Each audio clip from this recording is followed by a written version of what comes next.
The recent joint military strikes by the United States and Israel against Iran have pushed the Middle East to the edge of a massive regional war. The official narrative from Western media and political figures, heavily emphasized by Donald Trump's administration, frames these attacks as necessary preemptive strikes. They claim these operations are required to neutralize a looming nuclear threat and liberate the Iranian people from an oppressive regime. Meanwhile, the United Nations Security Council remains deadlocked. The international bodies established to prevent this specific type of escalation are currently mired in bureaucracy, failing to hold the aggressors accountable for the strike.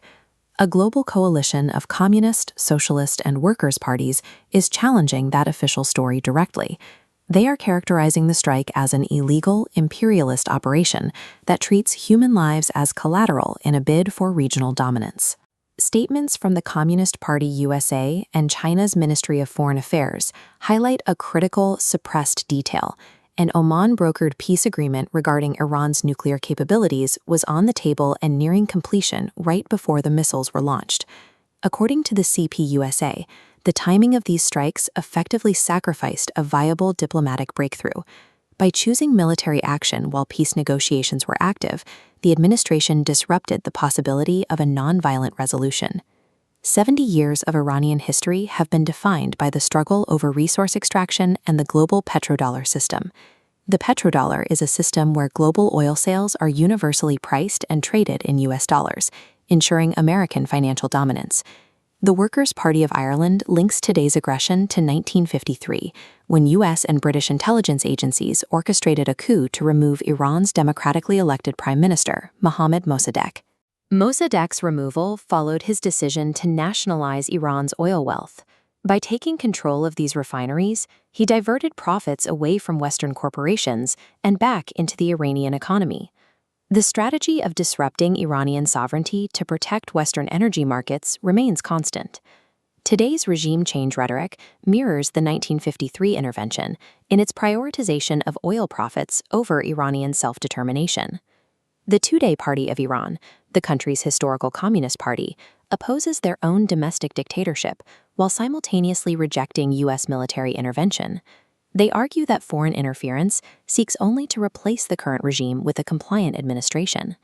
These foreign policy maneuvers are aimed at securing Iran's status as a vassal state, a nation subordinate to U.S. economic and strategic interests, rather than ensuring the democratic sovereignty of its people.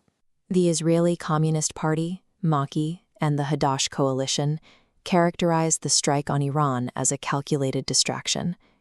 They argue it serves to divert international attention from the ongoing military campaign and human rights crisis in Gaza and the West Bank. In this regional dynamic, Israel operates as a strategic partner in U.S.-led expansion. The Communist Party warns that this partnership endangers Israel's own working-class citizens, who are left vulnerable while military resources are funneled into regional conflicts.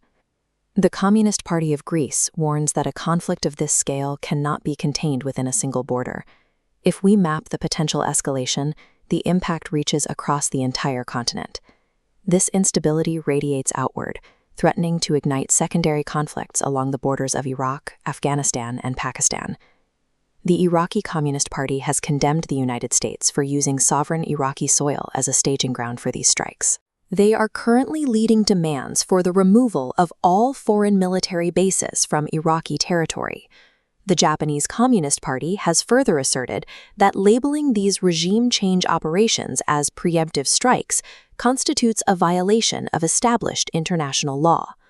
The modern war machine relies on the destabilization of entire regions to maintain its influence and secure its economic objectives. Relying on the current diplomatic order or the UN Security Council has failed to stop the escalation. These institutions continue to operate within a system that views the working class as a resource for military operations.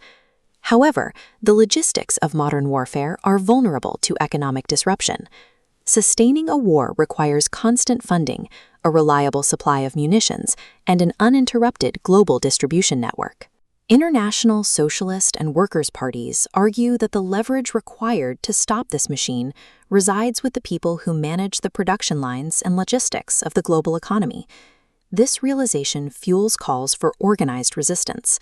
Workers, students, and youth are urged to protest and physically demonstrate against continued military escalation. The most direct path to de-escalation is the disruption of the international supply chains. If the workers who manufacture and transport the equipment of war withhold their labor, the machinery of conflict cannot operate. Solidarity with the people of Iran requires more than rhetoric. It involves organized working-class action to stop the mechanisms of war from within.